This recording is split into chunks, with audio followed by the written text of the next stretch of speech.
কথা ক্লিয়ার? তাহলে প্রথম ম্যাথটা আমাদের শেষ, এটা নিয়ে আমরা কথা বলতে চাই না। চলো তাহলে আমরা আমাদের আজকের ক্লাসের সেকেন্ড ম্যাথটায় চলে যাই।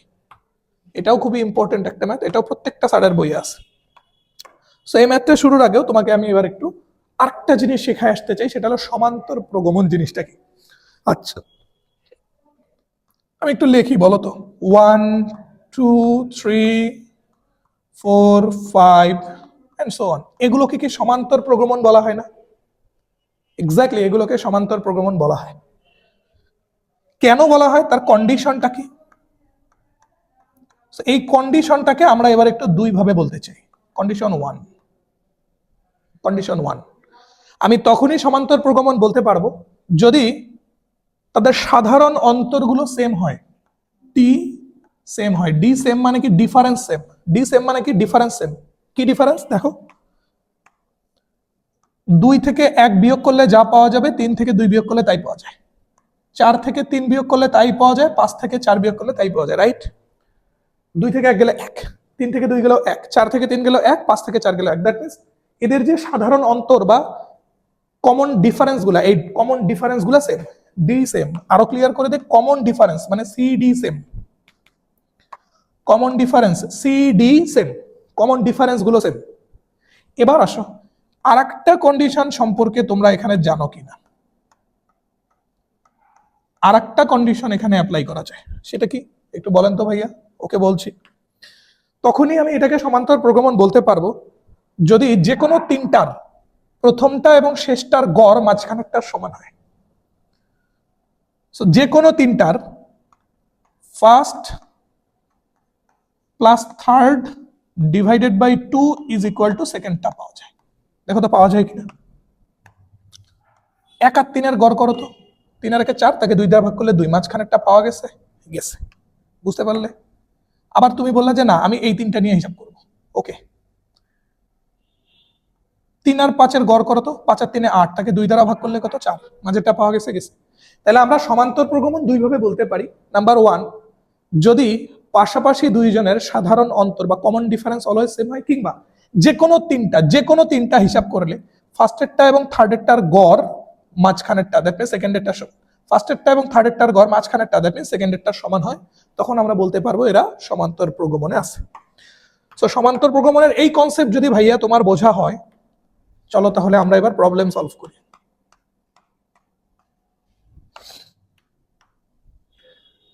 অ্যাজ ইউজুয়ালি ভাইয়া যেটা বলছে, আমরা কিন্তু মাদার রুল ছাড়া অন্য কোনো কিছু অ্যাপ্লাই করছি না। ওকে, কোশ্চেনটাকে একটু সাজাই লিখব।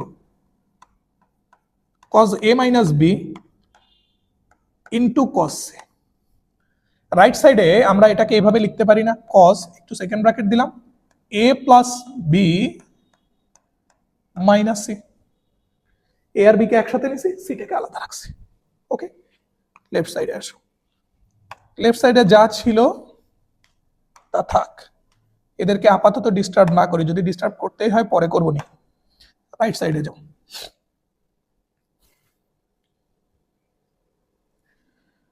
cos a minus b এর মাদার রুল অ্যাপ্লাই করো।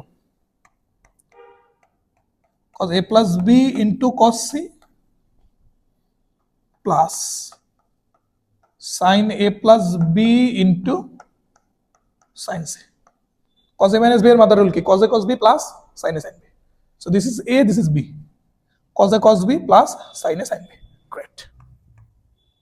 এবার আসো, এটাকে লেফট সাইডে নিয়ে আসলে একটা সুবিধা হয় কি, দুইজনের থেকে cos c কমন নেওয়া যায়। ওকে, তাহলে বিষয়টা এমনি লেখা যায় না, cos a minus b minus cos a plus b, common নিছি কাকে? cos c কে। রাইট সাইডে যিনি ছিল উনি থাক। বুঝলে? কথা বুঝছো? কিচ্ছু করিনি, এই ভদ্রলোককে লেফট সাইডে নিয়ে এসে cos c কমন নিছি, তখন লেফট সাইডে কি দাঁড়াবে? cos a minus b minus cos a plus b। এবার ভাইয়া যেটা বলতে চাই, তুমি এটার মাদার রুল ভাঙাও, আমি লিখবো না, বাট তুমি থিঙ্ক করো, এটার মাদার রুল ভাঙাও। cos a minus b এর মাদার রুল কি? cos a cos b plus sin a sin b। এটার মাদার রুল ভাঙাও, cos a plus b এর mother rule cos a cos b minus sin a sin b। But সামনের মাইনাসের কারণে এটা হবে minus cos a cos b minus sin a sin b plus sin a sin b। তো এখান থেকে একটা cos a cos b plus, আর এইটার cos a cos b টা হয়ে যাবে মাইনাস, বাদ চলে যাবে। এটাতে একটা 2 sin a sin b আছে, এখানেও একটা বাইরের মাইনাসের কারণে থাকবে কি? Plus 2 sin a sin b। Sorry 2 কেন, সরি লিভ ইট, মাথা গোলবাল পাকায় ফেলছে। আমি আরেকবার বলি, এই 2 এর হিসাব আসলো কোথা থেকে? এটাকে যদি ভাঙাও cos a cos b plus sin a sin b, আর এই মাইনাস দিয়ে গুণ করে দিয়ে যদি এর মাদার রুলটা লেখো minus cos a cos b plus sin a sin b, so এখান থেকে cos a cos b plus, এখান থেকে cos a cos b minus কেটে যাবে, তাহলে এখান থেকে একটা sin a sin b, এই মাইনাস গুণ করার কারণে এখানেও একটা পাবো plus sin a sin b, দুইটা মিলে আলটিমেটলি এখানে কি থাকবে 2 sin a sin b, তার সাথে গুণ আকারে আছে cos is equal two right সাইডে যে ভদ্রলোক ছিল ওই ভদ্রলোক থাক। বুঝলে?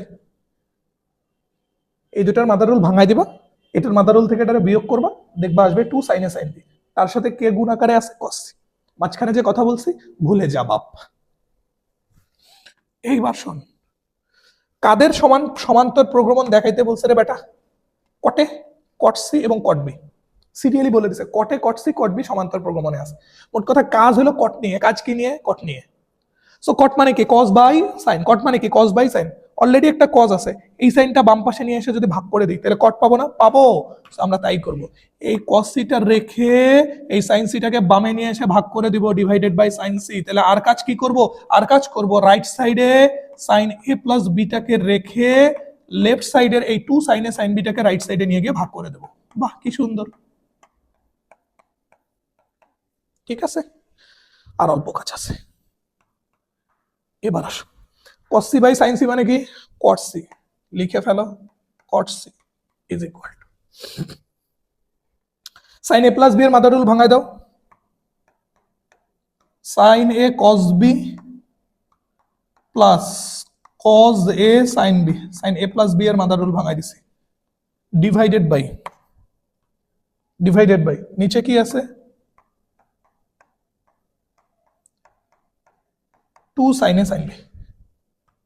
এবার আসো cot c ভদ্রলোকের মতো আছে, থাক ইকুয়াল, প্রথমটাকে নিচেরটা দিয়ে ভাগ করে দাও, তাহলে sin a sin a কেটে যাবে, I repeat sin a sin a কেটে যাবে, cos b by sin b মানে cot b, তার সাথে নিচে আছে 2, that means cot b divided by 2 plus, পরের পোরশনটাকে নিচেরটা দিয়ে ভাগ করে দাও, sin b কেটে যাবে, cos a by sin a মানে cot a, তার সাথে নিচে আছে 2, that means cot a divided by 2। Wow, এটাকে এমনি লেখা যায় না? cot a plus cot b divided by 2 লেখা যায়, কারণ যোগ করো লসাগু 2, cot a plus cot b। তাহলে তুমি দেখছো এই দুইটার যোগফলের অর্ধেক, দ্যাট মিন্স এই দুজনের গড় কার সমান? cot c এর সমান। কার কার গড় cot c এর সমান? cot a R cot b এর গড় cot c এর সমান, তার মানে cot a R cot b হইলো প্রথমটা আর 3 নাম্বারটা, cot c হইলো মাঝেরটা, কারণ আমরা তো সমান্তর প্রোগ্রামে তাই বলছি প্রথমটা 3 নাম্বারটার গড় মাঝখানেরটার সমান বা সেকেন্ডেরটার সমান, তাহলে obviously cot a cot b প্রথমটা 3 নাম্বারটা আর cot c হলো মাঝখানেরটা। এখানে কি তাই সমান্তর প্রোগ্রামে রাখতে বলছে? এক্স্যাক্টলি তাই বলছে, cot a R cot b প্রথমটা 3 নাম্বারটা, cot c হইলো সেকেন্ডেরটা মানে মাঝখানেরটা, এবং আমাদের তাই আসছে প্রথমটা এবং 3 নাম্বারটার গড় cot a plus cot b by 2, মাঝখানেরটা দ্যাট মিন্স cot c এর সমান। সো নো ডাউট তাহলে আমরা বলতে পারি cot a cot c এবং cot b সমান্তর প্রগমনভুক্ত। সুতরাং cot a cot c এবং cot b সমান্তর, ব্যাস। এখানে ক্রম কিন্তু খুবই ইম্পর্টেন্ট, দুমদাম হুদাই সমান্তর প্রগমনের ক্রম বলা যাবে না, যে ক্রমে অ্যান্সার পাইছো সেই ক্রমেই বলতে হবে। অ্যান্সার কোন ক্রমে পাইছো? এই দুটার গড় এটার সমান, সো এই দুটার গড় এটার সমান মানে কি? এটা প্রথমটা, এটা থার্ডটা, এটা সেকেন্ডটা, এবং কোশ্চেনেও তাই বলছে এটা প্রথমটা, এটা থার্ডটা, এটা সেকেন্ডটা, that means cot a cot c cot b সমান্তর, and this is the answer. খুবই বিউটিফুল কোশ্চেন, অনেক সুন্দরভাবে সলভ করে ফেলছি আমরা। Okay, clear. কয়টা হইল রে? বাপরে, এতক্ষণ ভরা।